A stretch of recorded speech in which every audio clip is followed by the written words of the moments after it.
Hey everybody, welcome to Jen Lowry Writes. As you can see, I have got the amazing Peter Fenton here today to celebrate the launch of his latest play, Abandon All Hope. So we're going to get ready to do the ooh and the ah. I'm pulling up my Kindle right now because I've got it on Kindle.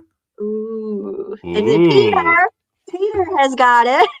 on paperback. Look at there. Ah, So, guys, you can stop now. Don't leave. Just stop and go buy it and then come back. So, yeah. pause, come back, listen to what Peter has to say. So, I want to tell you guys all about Peter Fenton. His work has appeared in or is forthcoming from Dadley Productions, City Limits Publishing, Hura Publishing, Our Bible app, and Q Christian Fellowship, among others. Peter is an adventurous multi-genre author, kind of like me, guys, and Yeah. a screenwriter, our first screenwriter on the show. Breaking new ground, Peter. He's You know, drawn to creating clever and self-aware works. He wrote and produced the profitable world premiere of his holiday satire, See Amid the Winter Snow 2019, as well as his dark spiritual comedy, Abandon All Hope 2020, a co-production with Brave Maker Media. Both plays are now published with City Limits Publishing. Peter served as the president and director of Jukebox Theater at Wheaton College and is an alumnus of the postgraduate apprenticeship program at Walnut Street Theater in Philadelphia. As an up-and-coming screenwriter and playwright, Peter is a member of the Dramatist Guild of America. He is currently the publishing accounts executive at City Limits Publishing, and you can connect with Peter on his website and on Instagram at Peter Fent. Welcome, Peter. oh, that was such a great intro. It's like a publicist wrote it. It is. And it's so nice. And it just tells all of the loveliness of you and this Yeah. author world. So the book came out, the play came out this Yes, week. it did. And how does it feel now on the other side of the launch? It feels great. I really wasn't. This was the first work that I felt had heaviness to it. Because like the other things that I've written before, it's not that they weren't important, but this story is, it's like you were saying to me, how it's not something that you just like read it once, say, oh, that was cute, and then move on. Abandon All Hope is not that. So I think there was a little bit of apprehension in how will this be received, because this did take a lot more heart to put into it. And now that I'm seeing all the lovely reviews coming in and seeing people genuinely enjoy the work and all that good stuff, it feels great. I'm really happy with it. So when I first read it, that was the first sit down. I couldn't put it down. I had to see what was going to happen with Evan, Sean, and Melissa. Like, I wanted to know, how is this going to play out? What in the world? Are they stuck here in this hell of a dorm room forever? And what, they're facing their demons, a demon, all of this. And so that was the one time, and the wow factor was there throughout it, Peter. I was just Sure. like, wow, this will have people pause. This will Mm-hmm. make people think, make Yeah. people question, what world am I building around myself? Who Yeah. am I? And that's a good thing. That's when you know that it does matter, because it will allow people that opportunity to take a piece of work and grow within it and from it. Sure. So I've read it twice. I've had a Wow. yes. Way to go.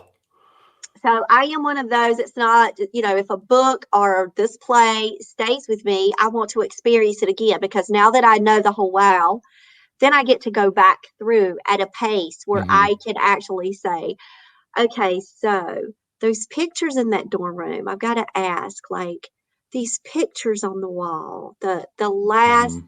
the echoes at the beginning. I didn't get it when I first read it. So, like, right at Sure. the very beginning, you're hearing these echoes, famous last words, right? Yeah. I think I positioned. Well, okay. So before we go into too much about Yeah, I don't. the story, Yeah, and I'm do not stealing we? a thing. Yeah. Okay. So Oh, how do we talk about this without giving away any spoilers? So my husband picks at me all the time, and he's like, "You are terrible at reviewing books because you'll want to get so excited and give it all away." So Yeah. I promise I won't. I will even rein you in, Peter, because you Okay. do have some twists and turns in there Right. that you don't want to tell during the podcast because we want people to experience it as Sure. you go. But at the very beginning, the way you do that echoes, Yeah. the way you have set the stage. Mm-hmm. How did that all come to you? How did this concept come to you? So I've gone on a bit of a journey myself. I went through a season of undiagnosed depression when I was 19.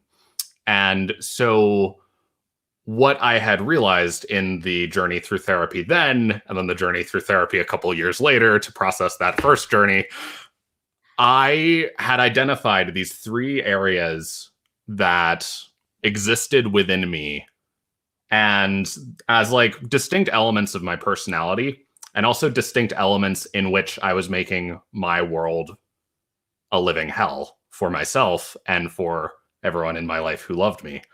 And so when I finally put pen to paper with Abandon All Hope, I was removed enough from it. I mean, I'm 25 years old now. I was removed enough from it that I could make jokes about my journey and infuse it into a really compelling fiction story.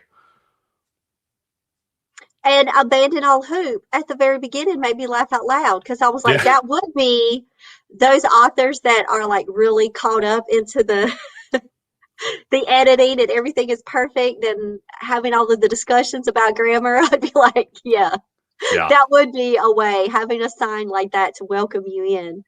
And it's Right. all typoed and Comic Sans. You made a joke about that too. Oh, I hate Comic Sans. It's Like, the I worst have a font. preference. I love Georgia. I don't know. Yeah. That's my favorite font. I mean, everybody has, I guess, their font. Do you have a favorite font? I'm asking you just this random question.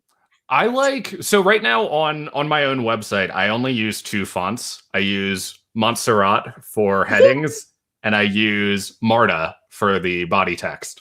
Okay. And that was something that I really like, both of those fonts, and I really like the way that both of them look together.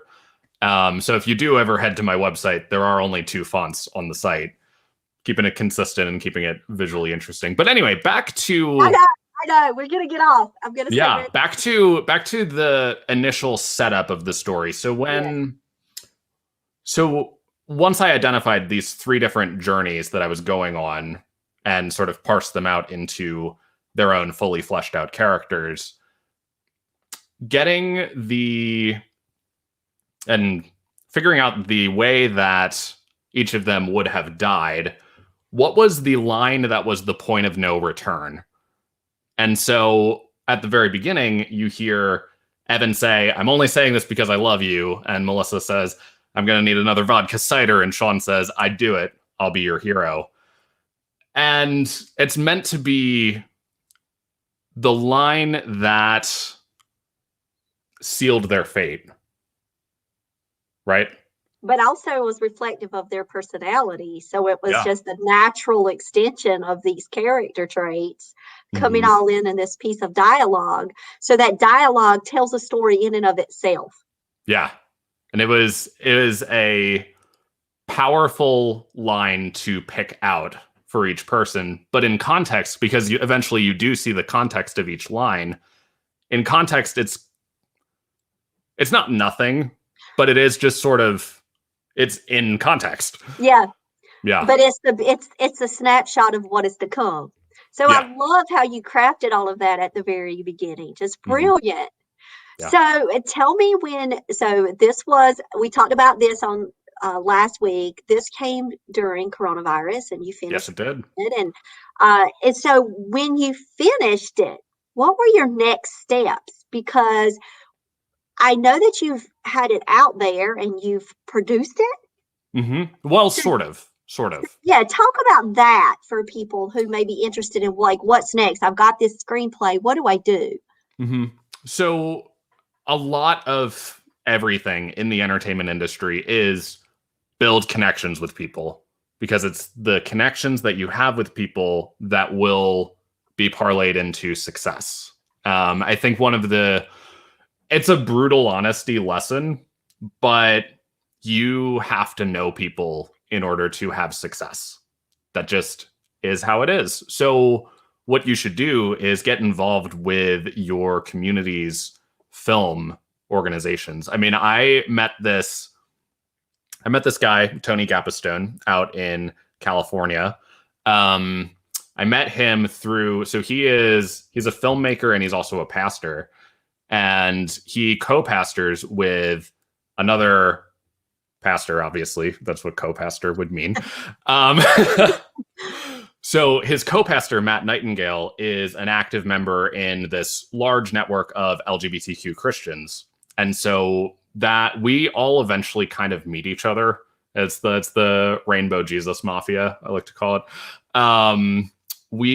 He and I met at a conference, and so we followed each other on Twitter. And then I started learning about Matt Nightingale and his work. And then he co-pastored with Tony, who is a filmmaker as well. And he has this film festival out in California. And so I ended up taking a screenwriting seminar with Tony. And then, he was leading. It was like a writer's workshop, and we pitched ideas and we talked all these things. And I was writing Abandon All Hope at the time. So it was a seminar series over Zoom. And I just got talking with Tony, and Tony was intrigued with my idea, and I sent him the script, and we ended up staging a table read of the play. So that actually is still available on YouTube. It's an older draft of the script, but if you wanted to become familiar with the story, you can head over there. But I would also appreciate if you bought a copy of my book. Yes. So how was that experience, seeing it come to life like that? Words in your head, words from your heart, to a page, to the reading. So with a play, it's meant to be heard. Like, you can get a lot out of reading a play, of course, but you don't really know what you're working with until you hear people read it. And so in the reading of Abandon All Hope, and later in the audiobook of Abandon All Hope, I played Evan. I know how to do the Evan voice. It is what it is. It's great. It was a really fun time. Oh, wow. But hearing a woman voice Melissa, and hearing a woman voice Teresa, and hearing an Asian guy voice Sean, it really brought these characters to life, because that's who they are. And they all do sort of sound like me, but they're distinct characters and they're distinct voices. So it was in hearing their voices that I knew I had something great on my hands. And actually, about 1,000 people tuned into that reading, which was incredible. It was on StreamYard, so this same platform, and we were able to get live audience reactions through it, which was really cool. And we cycled through some of the comments at the end, and I got to get some real-time feedback on my play, and people liked it. So once we did that reading, that was July 2020. I spent the month of August doing revisions, and then I got it to a place where I was really happy with it.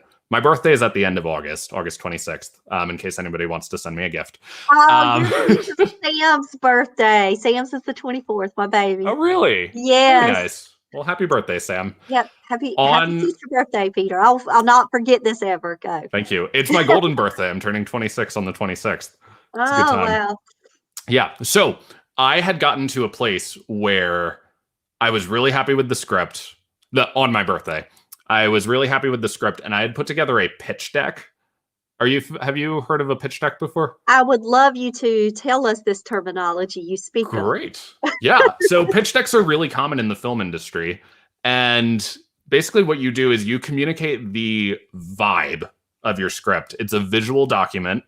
You basically sort of make what you want the look and feel of your story to be. So basically what I did was I went into Pinterest and I made Pinterest boards for each of Teresa, Sean, Evan, and Melissa of what sorts of clothes they would wear, what sort of designs they would be interested in, what sort of pieces Aura they of their kind world. of exude. Yeah. Yeah. And then I did screenshots of those, and I gave descriptions of each character, and I gave a little overview of the story, and I went on some of the free graphics websites and downloaded something of a bus, and something of a woman standing on a roof, and something of a pie that's been lit on fire, Yeah. all those important things. And so I constructed it to look like the complete product of what I would want Abandon All Hope to feel like on a visual level. And so I ended up actually using that as my query letter when I was looking for publication. Okay, And let's stop here. Okay, Yeah. so you're talking aesthetic boards that we use in the fiction world. That's a part of my process too, that Mhm. I have to build visuals. Yeah. Not only, behind the scenes, a vision board party that I give myself for my book, and I do all these quirky little things. So what you're calling a pitch deck, I call an aesthetic board. Yeah. And so you actually use that as an attachment into this query letter. Sort of, yeah. Yeah. Nice. And Well, it was successful. obviously it worked. It worked. And then the next week was PitMad in September. Yes. And then I got picked up by City Limits through PitMad. Nice. So. Nice. I was in that PitMad with you, just out there throwing out some of the Yep, sure was. Just taking a jump, putting up. And so what you have talked about, I want to say two things: bold and brave. Yeah. You're bold and brave. Would you expect the author of Abandon All Hope to be anything less? No, honestly, but it just is affirming though, because you are. For one, it takes a lot of brave to get up in StreamYard and have a reading with live comments when it's just put out there in the world. Talk about, was that some nervous energy there? A little bit, yeah. And then, but what helped you fight through that to be bold like that? Well, I think I'm more focused on acting that night. In the moment, I was Evan. I wasn't Peter. I was just Evan. So in focusing on my performance, I was able to kind of not think about, all of this is mine. I just focused on the 1/4 of it that was mine. Right. So you took some Jekyll juice. That's what you did. Yeah. And you were able to really do that switch. Mm-hmm. Wow. Love it. So tell me about how your experiences working with theater, if moving from being in theater, have you always been a screenwriter, or is this something that has evolved with you over time? Well, so I started as a playwright, and of course, Abandon All Hope is a play, so I still am a playwright. Right. But so the first thing that I ever wrote was when I was in 8th grade. I was part of our middle school play, and I honestly forget what the play was. It wasn't very good, but I was sitting there with the script in my hand, and I said out loud, rather arrogantly, I can write a better play than this. And my teacher said, I want to see it. So I did. And then fast forward a year later, she stages that play. I was in 9th grade, and so the middle schoolers were putting on the play that a high schooler wrote. So that was the first thing that I wrote, because there was an opportunity there and I was able to capitalize on it. Okay, there again, bold and brave, speaking out, that confidence to go, just to do and to be. And then props to your teacher. I'm an educator, so props to your teacher out there for saying, show me. Show me. Don't just tell me. that was the challenge. That was the catalyst. Mm-hmm. Would you have done that? Would you have just said it flippantly and just went on? Or do you think that that was a defining moment where you had that life poured into you to move? You know, I don't know. I really don't know if I would have gone through with it if Mrs. Fisher hadn't said back to me, then I want to see it, Fenton. You know? So props to Mrs. Fisher. Mrs. Fisher. Truly. Yeah. She's retired now. She and I were actually just texting this morning, so we're still close. Wonderful. Yeah. Okay, so then you're in 9th grade. Now let's throw back some years again because I love being in this place. Mm-hmm. So you're in 9th grade. Here goes a play that you wrote. What? Like you're going back and how is that?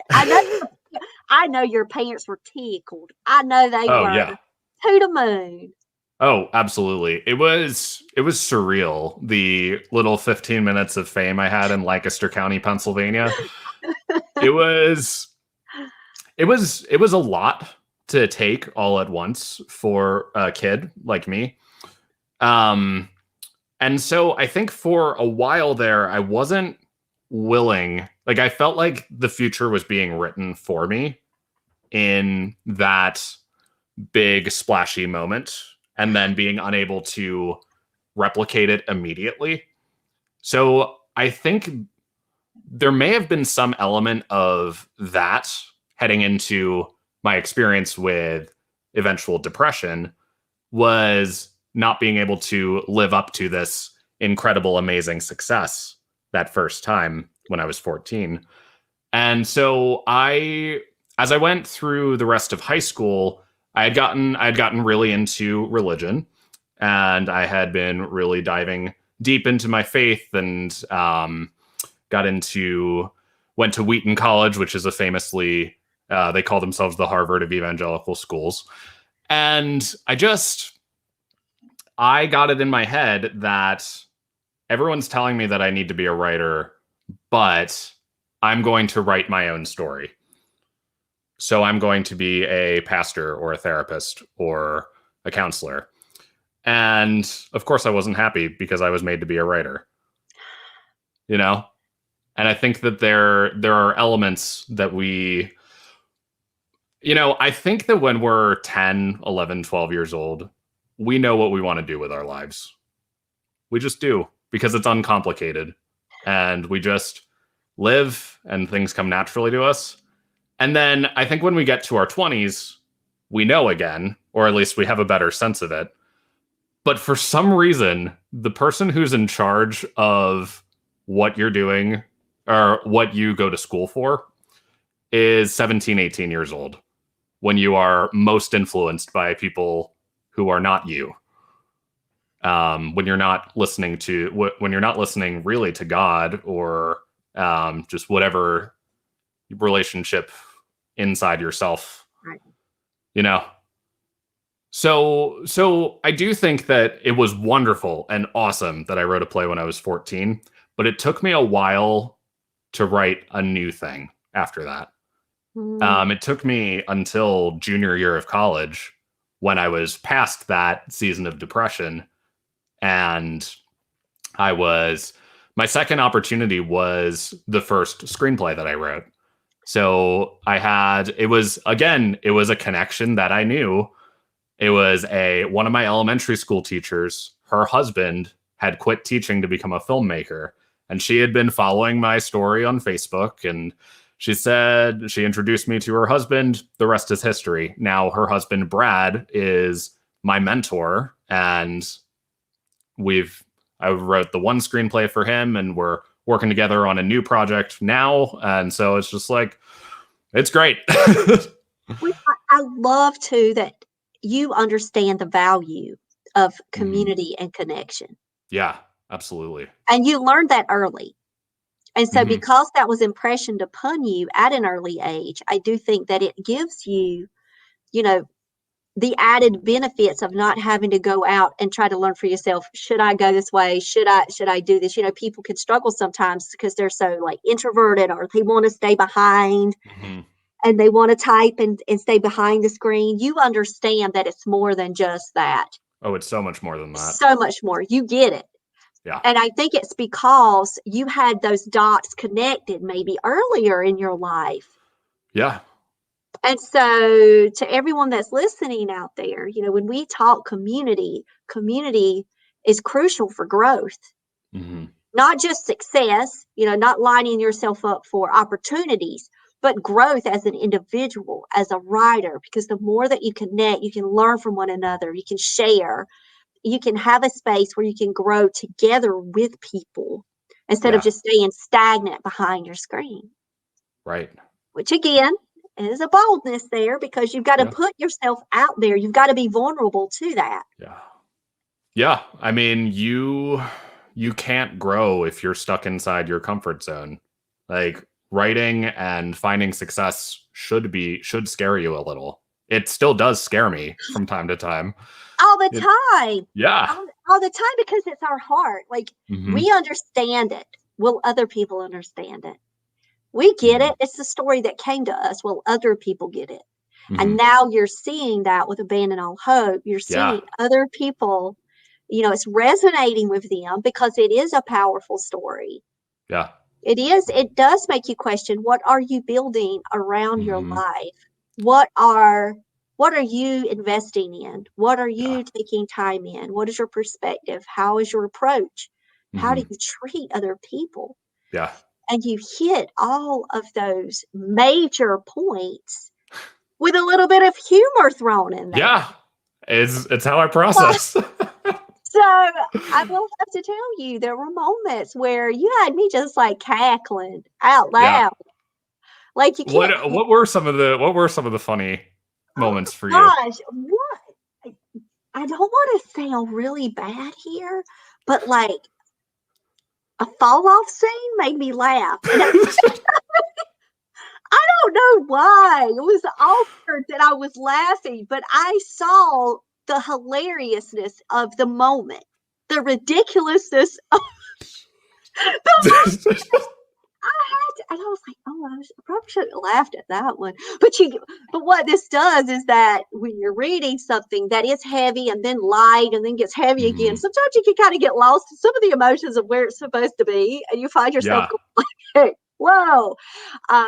There were parts in there, like when Melissa refused to touch the Bible. I was like, come on, girl. Come on. That's your choice. I don't want to tell it out loud, but I was like, come on, Grace. Really? Like, you can do this. Have you no faith? Of course not. I'm an atheist. I mean, really? And so I wanted to shake her a little bit. Like, she was the one I wanted to shake, rattle, and roll throughout. I will tell you. It's funny, though, because she didn't start this way, but I see her as the protagonist of the story. Okay. I take you, Peter, for what you say. You're the author, but the reader can engage, though, in a different way. Oh, of course. Yeah. Right. I think just like not necessarily on a level of hero, because I think Melissa has the longest way to go of the three. I mean, there's a reason when I say this is like the Wizard of Oz, Melissa's the one with no heart. Yeah. But just in like the narrative sense, she pops more as the protagonist. Like if you go through the story beats of what happens in the room, you're like, oh, I don't think it's like a head and shoulders above the other two, or the other three, I should say. But I think that there's an element of if one person is the protagonist, I think it's her.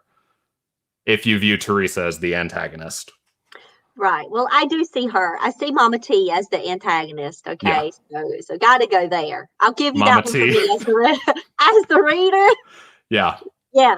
But I looked at a different character. Okay. What did you think? As the protagonist, I looked at Sean because Sean had the most impact And I believe Sean had the most impact on Evan. Yeah. And I believe that because of that ripple effect, he's to me your protagonist for me as a reader. I championed him more than the other two, I will say. But I also loved and I'm not going to give a spoiler alert. Sure. I loved how you tied everything up at the end. The whole abandon all hope, all ye who enter here. When you enter into that space, though, you're creating a place where people can have hope for change. Yeah. I mean, it's not just hope for change for a character, it's for life. Yeah. And so you can become more self-aware. You can become more introspective and really say, wow, like, I can see how this could really help people in their lives. Like, so what do you see for Abandon All Hope? Like, it's published. You've got it out there. It's circulating. Yeah, it's published now, and I'm really hoping this one becomes a surprise bestseller. Just in the sense of, like, it's a play. People don't tend to buy copies of plays. It's not as much of a thing, but I think word of mouth will be very powerful with this one, because if this has touched somebody's life, they may recommend it to a friend, and then that friend may recommend it to another friend. It's like a different type of evangelism. Yes.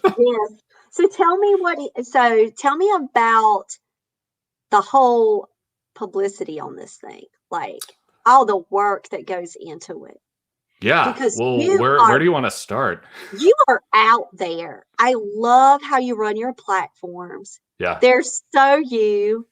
So just tell me, like, first, when did you start building your author platforms? When it was when you were first writing that screenplay junior year? Did you start then, or did you wait?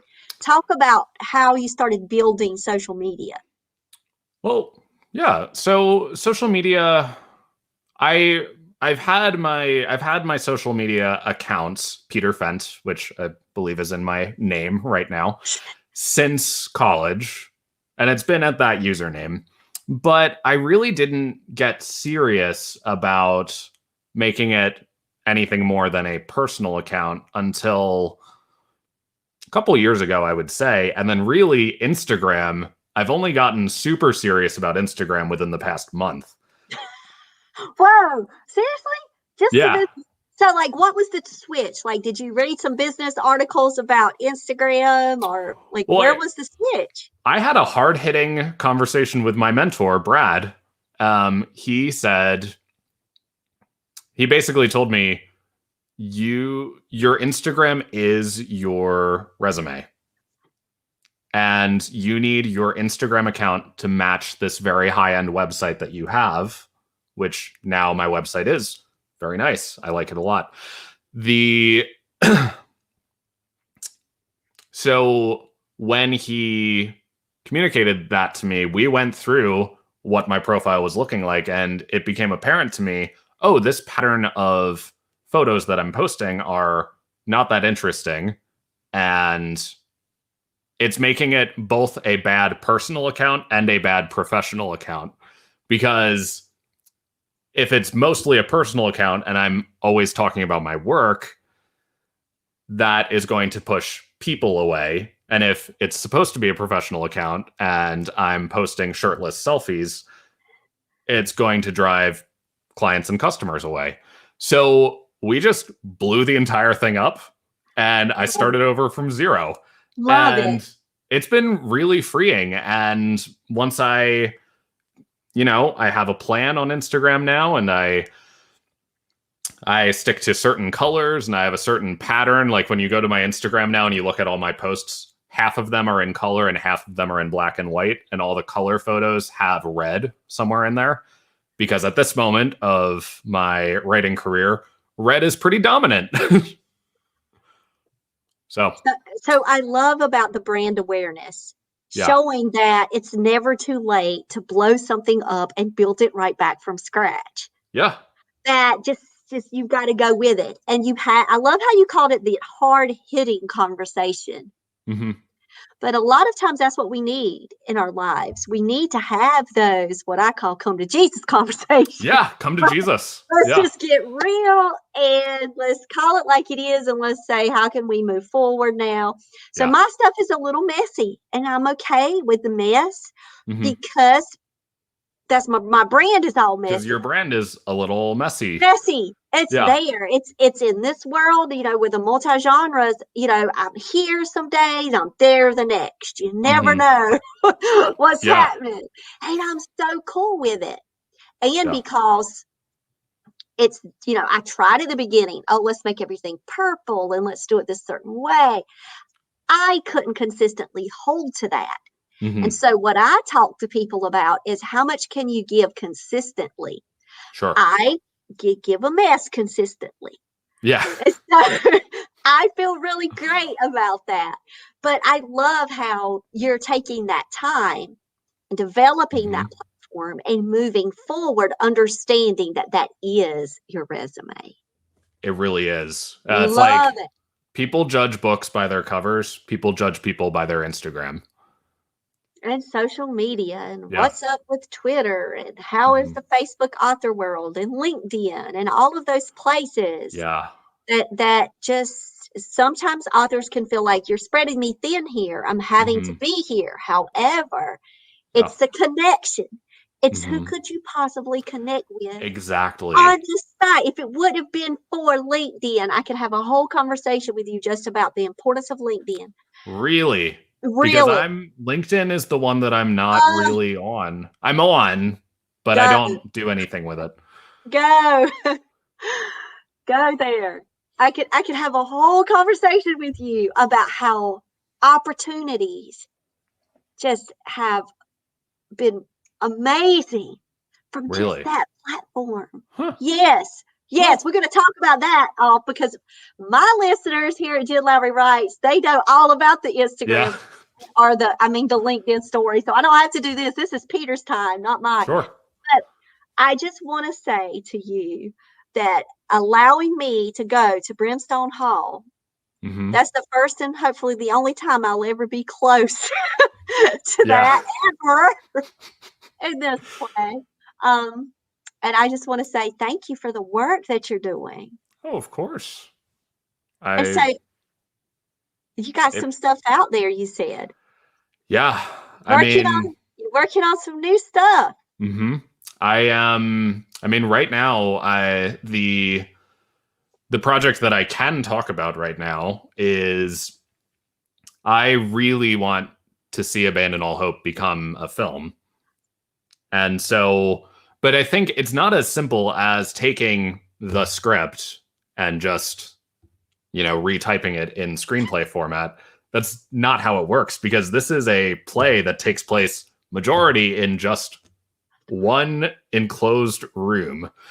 So the struggle that I'm finding is, how do I open this up a little more? And how do I do the same story and still have Brimstone Hall room 664? Because, that's iconic.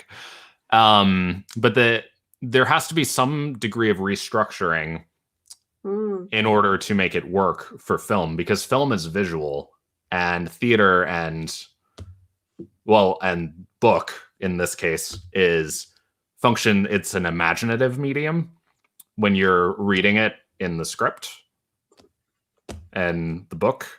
But when you are watching something on film, the film is doing the imagination for you, right?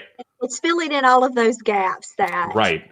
And so it's just a matter of getting the script into a place where I could hand it to a film director and they could fill in those blanks and then come up with their version, their take on Abandon All Hope. Because I am not a filmmaker.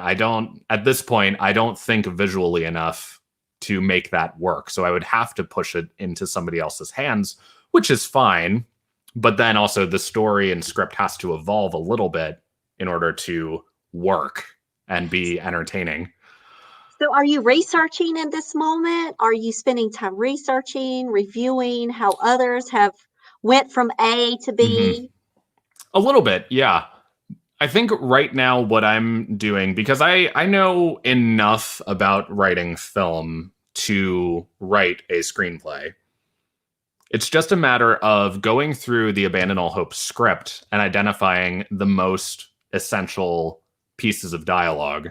And once I have those things in place, then it's organizing them into scenes and figuring out what needs to change, like what setting could be, like what's something that Sean says in Brimstone Hall that could be in a flashback, or like that sort of thing.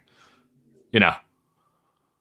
Love this. I love this. But you said it's a challenge, but you seem that you're not afraid of that. You No. seem as if it's energizing you for the work. Oh, of course. I mean, I wouldn't keep doing it if I didn't feel it could be done. You know? That's how I feel about pretty much anything that I do. If it's worth doing, it's worth doing right. And it's worth finding out how to do it right. And then you've got your mentor, you've got connections, you've got research, and you've got that faith and confidence to just keep pushing you through when it does feel like that frustration moment could hit. Yeah. I am. Because you know it matters though. You've already got your why. Did you spend time working on that, or did it just find you? Well, so candidly, of course, and I mean, I had alluded to this earlier, I am both gay and Christian. And that is, I think when I started, so when I went through therapy the first time, I hadn't been aware of it yet. But when I went through therapy the second time, it was a matter of processing through, okay, yes, these feelings that I have for other male friendships. I think I used that language somewhere in Abandon All Hope. That were different in those sorts of feelings. And so as I started to realize this about myself and realize that it was a net gain and not a net loss, because once I embraced this part of myself, I started being able to genuinely understand my relationships and thus not have as much self-focus, and just knowing how I operate, I was able to then have more genuine relationships with people, which was great. And like the good of that has been reflected in my walk since then. But once I started coming out, then the Christian communities that I was part of were not so inclined to keep me in there, because people are very hung up on those 6 verses in the Bible. And some people in very good faith believe that that's the correct interpretation. But that hurt a lot to hear that from people. And so I was inclined to leave those religious communities. And so once I did, I was like, great, that is no longer part of me. I'm going to go live my life as a proud gay man. But like, it's just innate. The faith part. It is part of me. And it is not something that you can just take off like a coat. It's just part of who I am. This faith that has been inside me for my entire life, and this love of Jesus, and just all of that, you can't get rid of it. I feel so strongly that following Jesus makes me a better person. And so like, yeah, absolutely. So I don't know. So the why, I feel like it's always been there, but there have been different points in my life where I wasn't willing to keep that as part of it. As your center. Yeah. And now that it's there. Yeah. And now that it's there, I Full feel, force. yeah, it's much more of a full force and much more of a, I have my head on my shoulders a little more. Like, I mean, we're all a little unhinged, but like, I feel we're like, all a work in progress though, right? Yeah, I feel like internally, it's no longer as much of a battle trying to figure out who I am and why I'm doing what I'm doing. It's just more, okay, I'm comfortable with myself. Now I get to face the rest of the world. And if I'm comfortable with myself and the man God made me, then what else really matters? And you've embraced author within that too. Yeah. It's all part of the journey. Yeah. And now you've got so much ahead of you. Yeah. Like all of the things, the next, just exciting. Like, yeah. I'm very proud of you for being brave and bold in those moments and holding on to that. Just keep holding on to that center. And like you said, it's not like a light switch or a code. You can't turn it off or on. You can't take it off. Hold on to the center. Yeah. The center Absolutely. of it all. Amen. Amen. I just want to tell you just how happy I am for you. And seeing Abandon All Hope out there, I know that it can make people pause and reflect and truly think about the way that they treat others, they see the world. Maybe it will help them get their act together. Who knows? Maybe. We all hope, right? We all hope. Yeah. So I know you've got at Peter Fenton, and you just talked about Instagram. So definitely you guys go follow Peter on Instagram. We're building up his platform. How about Twitter? Are you? I'm also at Peter Fenton on Twitter. And I mean, I am also at Peter Fenton on Facebook. My professional Facebook page is not as active as my Instagram and Twitter. Just, my audiences kind of live on Instagram and Twitter. Yes. So, but I am open to Facebook friendship. Like my personal Facebook is pretty active. I think just Peter Fenton on Facebook. And then my website is www.bypeterfenton.com. So that's bypeterfenton.com. Love it. All right. Yeah. So guys, let us all go now and get Abandon All Hope. If you didn't stop at the beginning, now you can stop now at the end. And trust me when I say this is 5-star love. Yeah. It is a book that matters. And I'm really thankful that you took the time out of all of your busy schedule to come on the show and talk about your journey. Any last tips for writers out there? Last tip, last word. Oh, geez. Well, thank you so much for having me on the podcast, first of all. But I would just say, pay attention to your own story. I think that lots of people think that their lives aren't interesting enough to draw stories out of, but pay attention.